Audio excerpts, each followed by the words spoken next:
Les affaires africaines de la France sont au cœur de tous les scandales politico-financiers de ce début de millénaire. En Afrique, tout nous intéresse et tout nous rapporte. Le pétrole, l'uranium, le diamant jusqu'au pari mutuel. Nous utilisons l'Afrique noire pour blanchir notre argent sale. En 1983, Claude Jaget et moi-même avions rencontré l'ex-empereur Bokassa, placé en résidence surveillée chez Houphouët-Boigny à Abidjan depuis 1979. 18 ans plus tard, son discours paraît toujours contemporain. Récemment, un général en retraite nous avouait qu'en Algérie, l'armée française avait torturé. Le président de la République et le Premier ministre ont été sidérés d'apprendre cela, ils ne s'en doutaient pas. Informons donc nos élites des réalités du terrain et du génocide séculaire, économique et mental que nous conduisons en Afrique sous le couvert de la coopération. Amitié, estime, confiance. Voilà, Monsieur le Président, de quoi s'inspirent les liens qui unissent nos deux pays et dont j'atteste que vous êtes à présent, comme vous le fûtes toujours, un artisan et un exemple. Je lève mon verre en l'honneur du général Bokassa, président de la République centrafricaine, en l'honneur de Madame Bokassa, à qui nous sommes. C'est qu'à son accession au pouvoir en 1974, c'est bien à moi, petit Bokassa ici, que Giscard a consacré la première visite officielle. Ça, il ne va pas encore dire que c'est faux. On peut comprendre que De Gaulle puisse clore son chapitre élyséen en recevant une dernière fois l'un de ses grognards favoris, le général Bokassa. Mais comment expliquer que le Centrafrique, du même Bokassa, soit la destination choisie par M. Giscard pour y effectuer son premier voyage officiel? En général, un président français choisit l'Allemagne, un geste fort. M. Giscard, lui, choisit le Centrafrique. Mais pourquoi?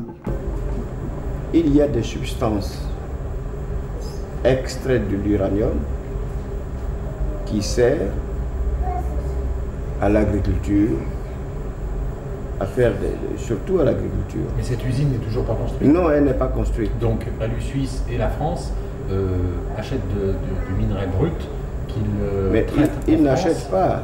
Non. Depuis 1966, ils extraient, ils exploitent, mais ils n'ont jamais payé un franc. Comment ça se fait, ça? Ben oui, mais c'est comme ça, parce que, comme c'est l'uranium, nous ne devons rien dire. Et aussitôt qu'on veut essayer de demander, de parler, on nous fait taire. Ah. Absolument. Des années... Depuis 1966 jusqu'aujourd'hui, mais il s'agit de ni la France ni la Suisse n'a versé un franc pour tout ce minerai. Mais il s'agit juste de quelques kilos à chaque fois. Pas possible. Il s'agit de très bons kilos parce que...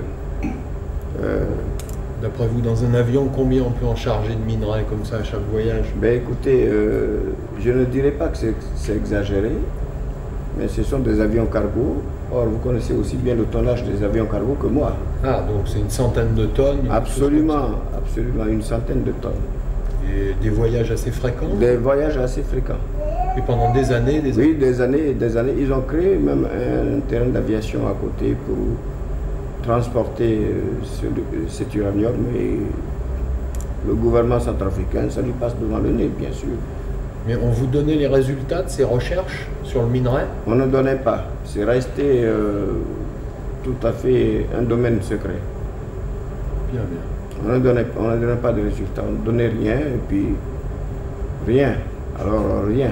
Mais à un moment, j'avais cru savoir que vous aviez fait arrêter ces extractions de minerais. Non, je ne pouvais pas. C'était la France qui avait arrêté.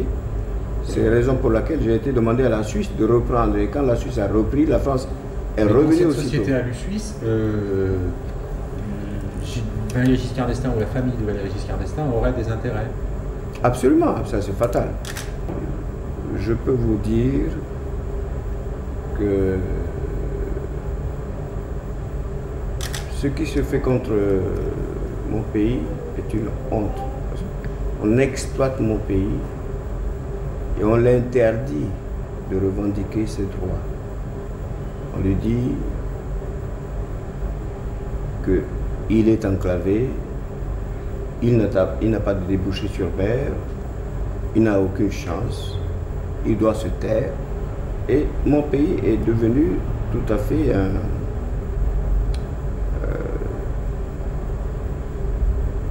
une terre où on vient exploiter, on exploite l'uranium, on exploite aussi le diamant.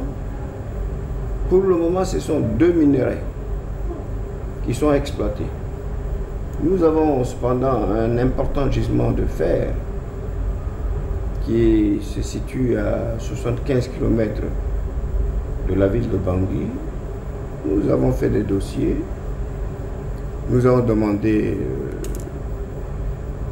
à la France de nous aider à extraire ce fer qui a une très forte teneur en minerais. Par exemple, 75% de fer. Et la France n'a jamais accepté, la France n'a jamais rien. Et ce sont des cas où lorsque un chef d'État centrafricain cherche, fait des démarches, trouve des pays qui acceptent de l'aider pour extraire les minerais, en ce moment-là,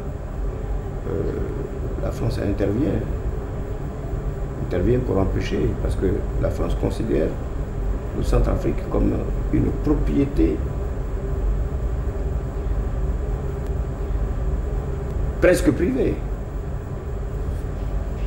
Mais l'influence française est tellement grande qu'elle le montre clairement à des États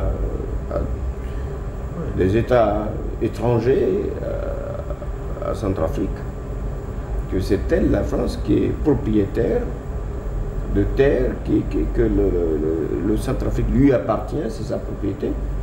L'indépendance dont on proclame partout ça et là, ce n'est que des jeux de mots, c'est tout, mais en réalité, le Centrafrique reste encore un petit peu une terre protégée. Le président de Alu-Suisse s'appelle Mayer, Monsieur Mayer, c'est un Suisse. Il y a un fondé de pouvoir qui s'appelle Chevalier, Monsieur Chevalier. Ils étaient tellement contents de l'accord que j'ai conclu avec eux de faire ensemble une société tripartite avec la France. Alors eux, ils ont eu un geste amical, parce qu'ils m'ont remis une montre en diamant. Ils m'ont dit, Majesté, en extrayant l'uranium, nous extrayons aussi du diamant. Et tout ça, c'est grâce à vous. Parce que c'est vous qui nous avez demandé de coopérer avec votre pays pour l'uranium. Alors, on a pensé vous offrir un cadeau. Donc, on vous offre une montre en or, une montre surmontée de diamants. Et c'est le diamant que nous avons extrait. En extrayant l'uranium, nous extrayons aussi le diamant. Ah, oui, mais c'est vrai, c'est la vérité. C'est un peu le même. Les tous sont logés ensemble. Mais toute la terre centrafricaine regorge de diamants et de l'uranium partout.